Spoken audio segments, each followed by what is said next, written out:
Hello and thanks for joining me. I'm in the workshop today with my Triumph Scrambler 1200 and I'm making this short video about stands, centre stands for bikes. I was asked a question by one of the channel viewers a couple of weeks ago about centre stands and paddock stands. Now, I don't think that you need a centre stand on one of these bikes. Most of my bikes only have side stands, or what you call prop stands. So my Norton Commando, this bike, my KTM, my Harley Davidson, my little Triumph, the Tiger Cub, they don't have centre stands. So I'm quite used to bikes not having centre stands. You can buy aftermarket centre stands for the Scrambler 1200. Triumph make one, which is available through the Triumph website. However, I believe, as far as I can see, I believe that that is designed only to fit the XC model and it won't fit the XE, which is this model. However, you can get aftermarket centre stands to fit the XE as well as the XC. But I really don't think it's necessary, and I'm certainly not interested in fitting one to my bike for a couple of reasons. One is they are expensive. They're pretty expensive to buy, and then secondly, they're adding more weight to your bike. They're quite heavy.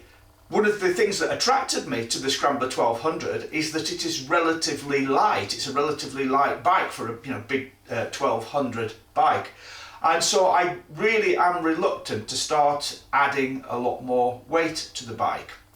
So what I find is that the only time that I really need to get the bike upright and up on a stand is when I'm in the workshop here working on the bike. So the solution that works for me for this and my other bikes is a paddock stand. Bobbins on the rear swing arm and a paddock stand. So let's have a closer look at the setup that I've got here. I've just moved the camera around so hopefully you can see clearly here.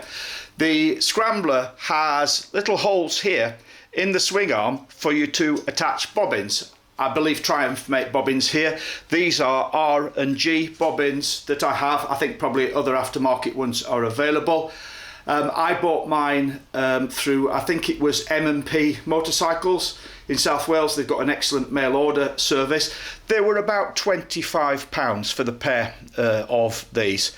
Once you fit those in, dual purpose. One is they do provide some kind of crash protection on there should you come off. But most importantly, as you can see, they fit the axle stand, the paddock stand.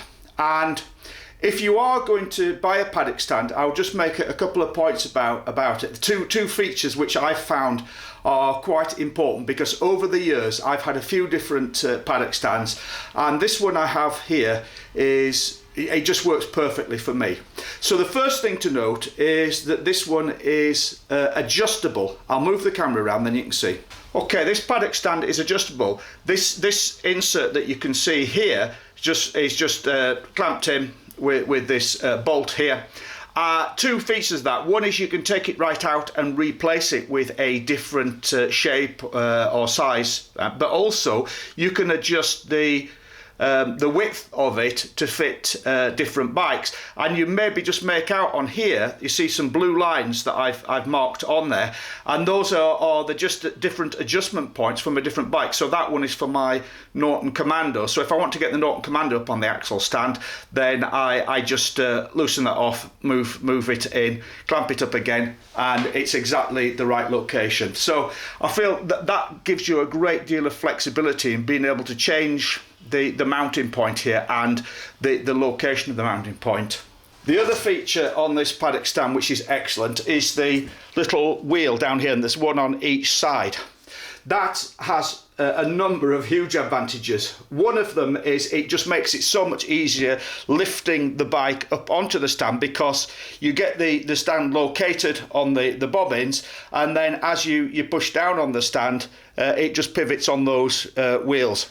The second thing is it means that you get the bike up on the stand without it moving backwards, because these wheels mean that the stand actually moves underneath the bike rather than the bike moving backwards up onto the stand.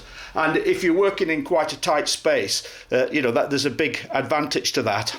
And then the third thing is then you can actually, once you've got the bike up on the stand, you can move it around on these wheels because it will roll around on those wheels. So it makes it, if you've got the bike up and say you've got the rear wheel out, you can actually still move the bike around. So these two features, I think the adjustability of the mount point and the wheels on the bottom are two important features. I bought this axle stand at a motorcycle show a few years ago. I can't remember how much I paid for it. I think it was about £35 UK pounds I paid for it. And it's been excellent. It gets used a lot because, as I say, I use it on the different bikes. Here's a quick look at the setup around the right hand side of the bike. So you can see there's the bobbin in the equivalent place on the swing arm here. You've got the same adjustable arm here. You can see I've got my location markers here for moving that point in and out, so I can adjust it for different bikes. And you've got the wheel on the bottom here as well. So this is a really neat and easy setup, and a very cheap setup as well. As I said, the bobbins were maybe about £25. You can certainly get cheaper ones, but R&G are a good quality make. The axle stand I think was about £35.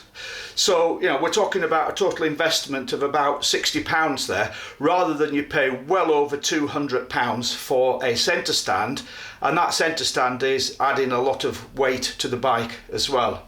Just whilst I'm on with talking about stands, another solution that you can use, particularly if you want to get the front wheel off the ground, is a scissor jack like this. This is actually on my Harley Davidson. My Harley Davidson is up on my hydraulic workbench at the moment, and I've got this scissor jack underneath it. This lifts up and down, quite high. It's got a big range of movement, so it's excellent if I want to get the front wheel off the ground, to take the front wheel off, change the tyre, something like that on any of my bikes. What I'll do is I'll put this underneath the sump guard. I've got various different attachments that go on this as well to fit on the frame rails if need be. At the moment I've just got this sat underneath the Harley. It just sits directly on the frame rails there. So it's another good solution for getting the bike upright and getting the wheels off the ground should you need to. So I hope that was useful information for you. I appreciate that for many people that's fairly basic stuff that you know about, but I really just made this video for people who are, say, new to motorcycling, or it's the first time they've had a bike without a centre stand and they're just looking for different solutions for getting the bike up and the wheels off the ground. So thanks a lot for watching, and I hope that's been useful information for somebody.